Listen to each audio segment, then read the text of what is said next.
Fake వీడియోతో బాబు mark కుట్ర ఏమిటి శివశంకర్ గారి ఈ ఫేక్ వీడియో గొడవ అయినా కూడా అసలు ఒక అందరూ అడుగుతున్నారు, ఆశ్చర్యం వేస్తూ ఉంది. ఒక అంత పెద్ద వాహనం మెడమేంచి వెళ్తే అసలు అది బతికే అవకాశమే ఉండదు కదా.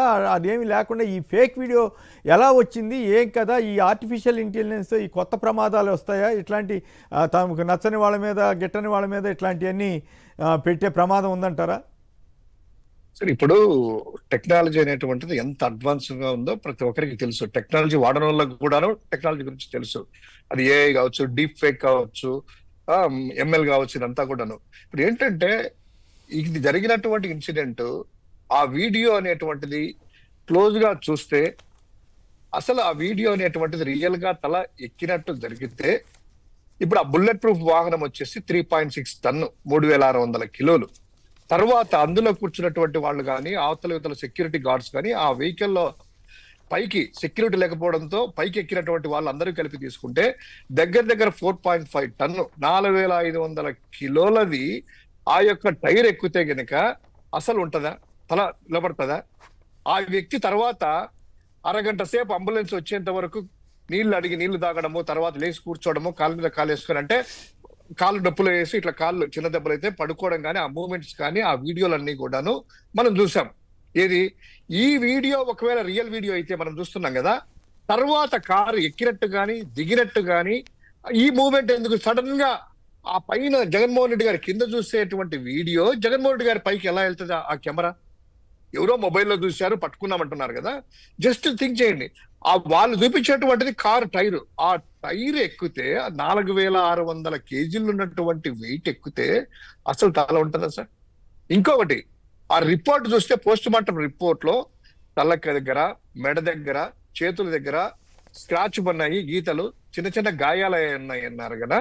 ఆ గాయాలకి ఆ వ్యక్తి టైర్ ఎక్కినటువంటి దాని తలకాయ చూస్తే ఆ తల అనేటువంటిది ఎలా ఉంటుంది? జస్ట్ థింక్ చేయండి. ఆ వీడియోలో మీరు చూస్తున్నారు స్క్రీన్ మీద, అంత నీట్ గా ఆ వీడియో, అంతమంది వేలాది మంది జనాలు వచ్చినప్పుడు ఆ కెమెరా ఎవరైతే మొబైల్ తీశారో అది కింద అలా మిగతా లేకుండా ఆ కొంచెం చూపించారట. వెనకల ముందు పోయి చూపించాలి కదా, తల ఎక్కింది కూడా, తల ఎక్కింది చూపించాలి కదా. ముందు పక్క తల ఉన్నట్టు చూపిస్తున్నారు కానీ తల ఎక్కి వెహికల్ ముందుకెళ్ళిన తర్వాత అది కూడా చూపించాలి కదా. అంతలేక జగన్మోహన్ రెడ్డి గారి పైన అంటే ఆర్టిఫిషియల్ ఇంటెలిజెన్స్ ద్వారా, డీప్ ఫేక్ ద్వారా క్రియేట్ చేసేసేసి ఒక దృశ్యం సినిమాలో లాగా పదే చెప్తే కనుక జనాల్లోకి తీసుకెళ్దామనేటువంటి ఉద్దేశంతో ఇది చూపించడం. ఇమ్మీడియట్ జగన్మోహన్ రెడ్డి గారి ఫేసు, ఇంత ఇన్సిడెంట్ జరుగుతా చూసినప్పుడు మళ్ళీ జగన్మోహన్ రెడ్డి గారి ఫేస్, అంటే కొన్ని వీడియోలన్నీ కూడా కట్ చేసి ఎడిట్ చేసేసి ఇదంతా కూడాను చేయడం చూస్తే మనం చూసుకోవచ్చు. ఈ నకిలీ వీడియోలతో ఈ రోజు వాళ్ళు చేసినటువంటి కార్యక్రమాలు ఏదైతే మనం అంటున్నదో, ఈ రోజు సూపర్ 6, సూపర్ 7 ఎగరగొట్టాలి కానీ 1 year అయిన తర్వాత ప్రజల్లో వచ్చినటువంటి ఆ యొక్క వ్యతిరేకతతో కానీ, జగన్మోహన్ రెడ్డి గారు జనాల్లోకి వెళ్ళకూడదు, వెళితే పూర్తిగా 2 సంవత్సరాల్లోనే మన యొక్క ఆశలన్నీ కూడాను తీరవు, పూర్తిగా ప్రభుత్వం అంతా ప్రజల్లో తిరగబాటు వస్తుంది, ఎంత ఆంక్షలు విధించినా కూడాను 100 మందికే అని అనుమతి ఇచ్చినా కూడాను, జగన్మోహన్ రెడ్డి గారు పిలుపుని ఇవ్వకపోయినా కూడాను ఆ విషయం తెలుసుకొని ఇంతమంది రోడ్లు బంద్ చేసినా, 25 టోల్ గేట్స్ పెట్టినా కూడా, చెక్ పోస్టులు, పూర్తిగా పొలాల ద్వారా సొంత వాహనాలు ఇలా వస్తున్నారంటే ఫర్దర్ గా ఇతనిని, జగన్మోహన్ రెడ్డి గారిని ప్రజల్లోకి వెళ్లకుండా నిలవరించాలి ఏ విధంగా అయినా కూడా అనేటువంటి ఉద్దేశంతో ఈ యొక్క ఫేక్ వీడియోస్ క్రియేట్ చేసేసి, ఎందుకు ఇది పదే చెప్తున్నానంటే, ఇదే ఎస్పీ, ఏదో కానిస్టేబుల్ చెప్పింది కాదు, ఎస్పీ అనే వ్యక్తి చాలా అతి పెద్ద వ్యక్తి. అదే విధంగా మొత్తం లా అండ్ ఆర్డర్ ఇంటెలిజెన్స్ అంతా కూడా అతని కింద ఉంటది. ఆయనే ప్రెస్ మీట్ పెట్టి ఇది కాదు అని చెప్పిన తర్వాత 3 రోజుల తర్వాత ఏదో నెటిజన్లు ఎవరో పెట్టారంట, వచ్చిందంట ఆ వీడియో ఏదో పెట్టారంట. అంటే ఒక ఎస్పీ చెప్పినటువంటి మాట కూడా 3 రోజుల తర్వాత ఎలా ఇది క్రియేట్ అయింది, ఎక్కడి నుంచి వచ్చింది, అసలు ఆ వీడియో చూసేదానికి ఆ ఫోరెన్సిక్ నిపుణులు ఏమన్నా పరిగణించారా? ఆ పోస్ట్ మార్టం రిపోర్ట్ లో అది చూసుకున్నట్లయితే దీనికి దానికి సంబంధం ఉందా? ఇది కేవలం జగన్మోహన్ రెడ్డి గారిని నిలవరించడానికే. ఎంత దుర్మార్గం అంటే సార్, నేను లాయర్లతో కూడా మా పార్టీలో మాట్లాడుతూ ఉన్నారు అందరూ కూడాను, ఎక్కడా కూడాను తీర్పులు కూడా చూసాము, మిగతా జడ్జిమెంట్లు కానీ, కేసులు కానీ, ఈ నిబంధనల ప్రకారం యాక్సిడెంట్ అయితే యాక్సిడెంట్ లో ప్రయాణం చేసినటువంటి ప్రయాణికులకి ఎవరి మీద కూడా కేసులు పెట్టినటువంటి స్వాతంత్రం వచ్చినప్పటి నుంచి ఇంతవరకు ఒక కేసు కూడా కాదట, పెట్టకూడదంట, ఎక్కడ కూడా చట్టం ప్రొవిజన్ అనేటువంటిది లేదంట.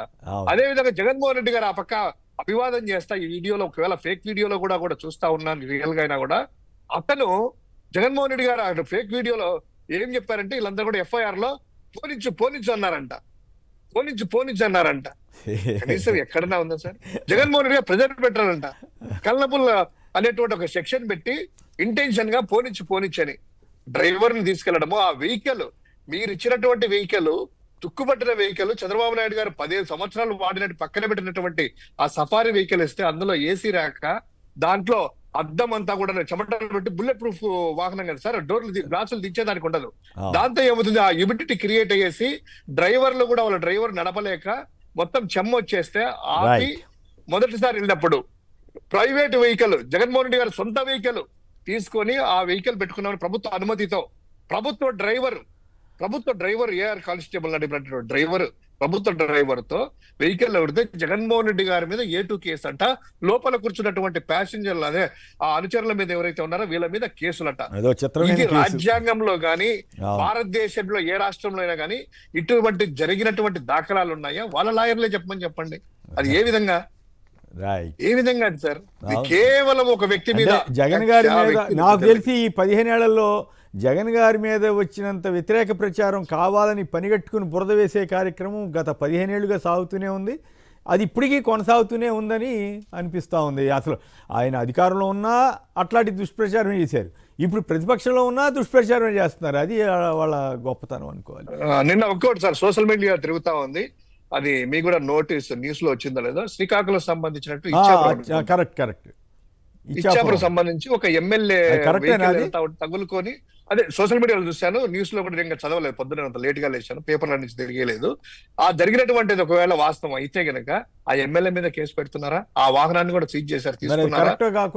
తెలియకుండా అదే కొంచెం ఆ సోషల్ మీడియాలో వచ్చింది కాబట్టి దాన్ని గతంలో చంద్రబాబు గారు ప్రయాణం చేసిన వాహనాలు కొన్నిటికి ఆయా సందర్భాల్లో రాత్రి ఎవరో ఫోన్లో చెబుతున్నారు. 2009లో కూడా అట్లాంటి ఇన్సిడెంట్ జరిగిందని అంటున్నారు. ఆయన అధికారంలో ఉన్నప్పుడు కూడా జరిగినాయి. అంత మాత్రం చేత ఆయన మీద కేసులు పెట్టారా? పెట్టలేదు కదా. అనేక ఘటనలు జరిగినాయి, పుష్కరాలని, అయినా ఎలక్షన్ల ముందే నోటిఫికేషన్ కోడ్ ఉన్నప్పుడు అనుకుంటా ఆ కందుకూరులో 8 మంది చనిపోతే కనీసం వాళ్ళని పరామర్శించలేదు. ఆ రోజు కనీసం పరామర్శించి అట్టనే మీటింగ్ కంటిన్యూ చేసుకున్నారు. ఆయన మీద కేసు పెట్టించేసి ఆ రోజు జగన్మోహన్ రెడ్డి గారు ఇలా కక్షల స్పష్టంగా కనపడతా ఉంది గత ప్రభుత్వానికి ఈ ప్రభుత్వానికి. గత ప్రభుత్వం అసలు ఏమి చేయకపోయినా కక్షని ప్రచారం చేశారు. ఇప్పుడు అసలు అరాచకంగా ప్రభుత్వాలే కుట్రలు పని కేసులు పెడుతున్నా కూడా అది ప్రజాస్వామ్యం అని చెప్పుకుంటున్నారు. అది విశేషమైనటువంటి ఈనాడు పత్రికలో ఈరోజు చూస్తే జస్ట్ ముందరే ఉంది, నేను అమాయకుడినంట జగన్మోహన్ రెడ్డి గారి క్యాప్షన్ గురించి కోర్టుకి పతనానికి పరాకాష్ఠగా మారారు. రణధీర్ గారు హైదరాబాద్ నుంచి,